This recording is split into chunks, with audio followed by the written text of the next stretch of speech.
Good evening and thank you for keeping it TV 47. Welcome. You are just in time for Body Garage with I, Sheila Chelangat. Now remember that advice that you need to visit the dentist regularly. Well, tonight on this episode, we are at the dentist and we are focusing on dental cleaning as well as dental checkups. And with me is Dr. Branice Munyasa. How are you, Dr.? Thank you. Could you introduce yourself to us? My name is Dr. Branice Munyasa. I'm a dentist, and I'm happy to have you guys here today to talk about oral hygiene and why it's important for you to get your regular dental checkups. Okay. Yes. It is also important for our viewer to know that we have on set Dylan, who has consented to go through with us in this particular episode as we deal with some of the procedures. Yes. So let's begin with first things first. What is a dental checkup and why is it important? Okay. So a dental checkup, just like the name suggests, is like let's take, for example, a car. For example, you've gotten a car and they say with this mileage, you need to take it back to the mechanic to service. Oil here, make sure that it doesn't break down on you unexpectedly. So this is the same thing with our bodies, that we need them serviced. So when you take, for example, the teeth, they are continuously in action, chewing food, smiling, doing all that. So with time we realize that sometimes they get a bit of build-up, or maybe your oral hygiene is not as good as it should be and a cavity forms. So all these things, because you don't know how to look out for them, the dentist is in a better position to tell you this is how we are doing. So it's like servicing to make sure that you don't get unexpected pain, or you don't even get to the pain part. So it's really like taking your teeth for servicing, so that they're able to serve you for longer without pain, without disease. Yeah. And when we're saying regularly, we are coming to see you, can't I just do that servicing by myself? Okay. So a lot of people will say, okay, why am I coming to clinic? Isn't the clinic that I'm doing at home enough? So over time, as you brush, there's always like micro deposits from food that are accumulating around your teeth. Okay, and the moment like a small part deposit, it makes it easier for build up to build up around your teeth. So how fast this build up forms depends on how good your oral hygiene is. So when you're coming to the dentist is using special machines that you do not have at home to remove those build up around your teeth, okay, and check if you have cavities, such things that you're not able to fully assess in the house. So that scaling is removing build up that has occurred over time, because when this build up forms, it's like cement. Okay, you're not able to brush it off. It has to be removed from the tooth with the professional cleaner. Once now I have come in for a checkup, what are some of the procedures? What will you look for in that checkup? Okay, so there are various things we're going to look at. They're going to tell us the state of your teeth. First, when you come as a general outlook, we are looking at any obvious stains on your teeth. Okay, you can get these stains directly from the food you're eating. For example, if you eat a lot of turmeric, then you might have a more yellow tinge on your teeth. Of course, for obvious reasons, that if you are a smoker, then definitely the smoking stains are going to be there. And then if you take a lot of coffee, of course you're going to see the coffee stains as well. And then if your oral hygiene is poor, then you're going to see the food deposits on your teeth as well. These are some of the things you're going to look at. And if you already have tooth decay happening, then we are going to already see that this tooth has a hole here, or this tooth is starting to get a hole. And also some people have stained teeth because of the water they are taking, the fluoride in the water. This we call it fluorosis. Okay, so those are things that we'll obviously see from the checkup, from just taking a look. We've not even gone into the dental x-ray. So these are things that I'm able to see from just looking. Now from the examination, then at that point we say, how deep is this cavity? Are there other cavities I haven't seen with my eyes? Then at that point we move to the next step of the checkup. Yeah. And let's rewind a bit to the staining bit. Yeah. How white should my teeth be? Well, I think that's quite subjective question, because you see we can move to natural white where we have a slight yellow tinge, and as we grow older our teeth tend to be a bit yellow because the outer layer of the tooth, which is made of enamel, tends to be thinner, okay, and it's also thinner around the necks of the teeth. So the necks of the teeth tend to be naturally a bit yellow, and as we grow older our teeth also tend to be a bit yellow, okay. So you see, for someone who's looking into how white, you see, are we looking at Hollywood white, where the teeth, the white is like you smile shining and it's like bright, blinding your eyes, or are you just looking at, you know, natural white? Someone looks at your teeth, yes, you've had maybe a procedure done, but it doesn't like raise a question like there's something about that person's teeth, you know? So that's really patient dependent.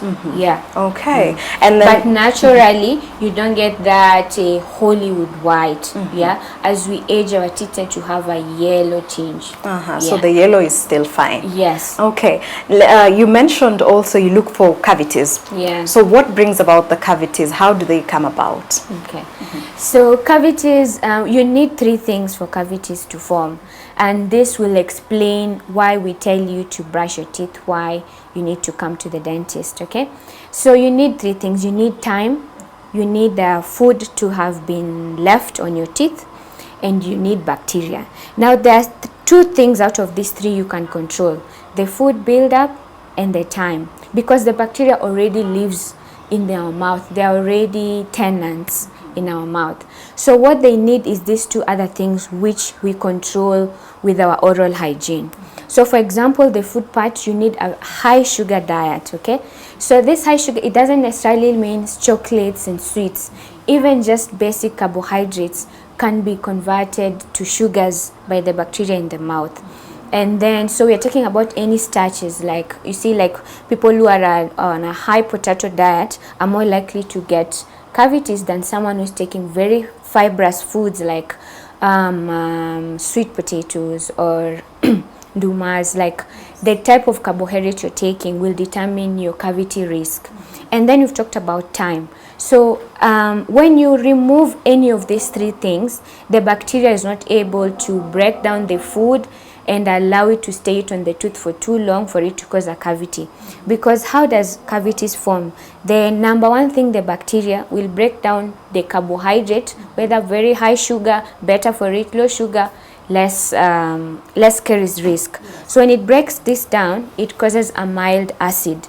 It's the same thing when you buy acid in a hardware and you pour it over here, it's going to create a hole, right? It's going to break down that and cause a hole. It's the same thing with that mild acid. It might not be instant like you pouring acid there, but it's a slow process because our teeth are made of minerals, okay? So what this slow acid does, it slowly demineralizes the tooth. So it needs multiple exposures. So that's why we are saying, if you're keeping your appointment 6 months, the dentist will look at your teeth and say, okay, here there's a cavity starting to form, so you need to up your oral hygiene or you need to take care of your diet. So you are able to reverse that process. So by the time you're coming to the dentist with a cavity, it means this process started a long time ago. It's not something that happened an instant, okay? So we've said that we need the carbohydrate for the bacteria to break down and form an acid. So where do you come in with the time? So for example, if you're not brushing your teeth, then it means you're leaving this acid on your teeth for a prolonged period of time, which is causing demineralization of your tooth. So if you have very good oral hygiene, for example, you've taken a carb at night and you brush off your teeth and remove the buildup, you see you would have denied the bacteria the advantage of time to cause damage. And this is why I keep insisting that if you're going to brush your teeth once a day, then the best time to do it is at night, because you see, while you sleep most people sleep for how many hours? Maybe let's say 6, 8, 10 hours. So you can imagine this is 10 hours of your mouth closed. So when your mouth is closed, it's warm, there's saliva. It's like basically you've created like a party for bacteria to just enjoy and break down the food and cause acids. By the time you're waking up in the morning, so much damage has already happened in your mouth, okay? And like during the day, like we are talking now, there's a lot of saliva washing my teeth, okay? There's a lot of activity, so not very conducive, okay? So that's why the brushing comes in to first remove the buildup, and second, to remove the aspect of time for the bacteria to cause cavities. Yeah. Okay, that is for the teeth. Yes. Do you check for the gums as well? Yes, we do check for the gums. Okay. So like we've said, first of all, the buildup around the gum, and then of course the bacteria breaking down all these food products and removing byproducts.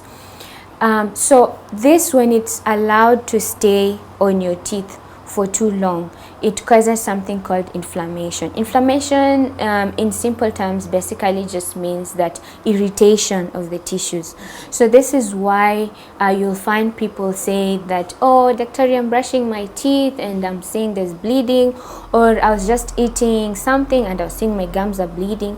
So the thing with inflamed tissue, they have very high number of blood vessels. And the blood vessels are quite thin because they are new blood vessels that have been formed because of the inflamed tissue.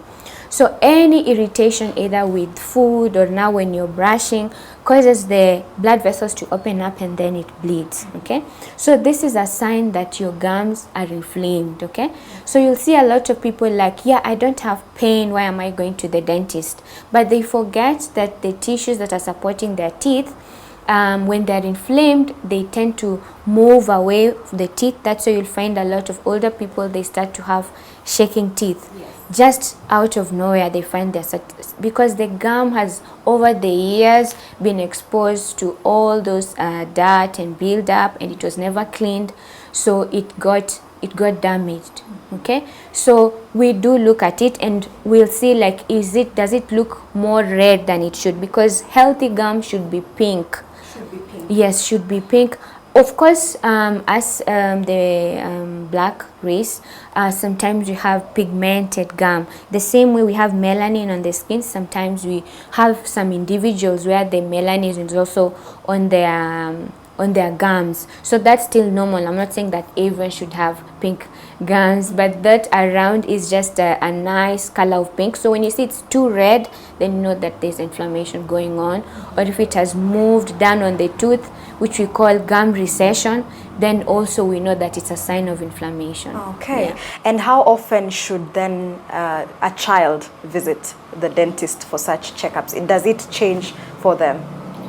Okay, so for a child, okay, so let me just say that a lot of parents ask, at what point should I start taking my child to the dentist? Okay, this is a very common question. So ideally they say that, you see, like a person in their lifetime are definitely going to be going to the dentist whether they have pain or not, just for cleaning. So so we usually have this aspect called dental home. So what that means is that you are exposing the child to the dental office, so that at such a time that when you start to actually do a procedure, they have already familiarized themselves with the environment, with this machine, with the light, okay?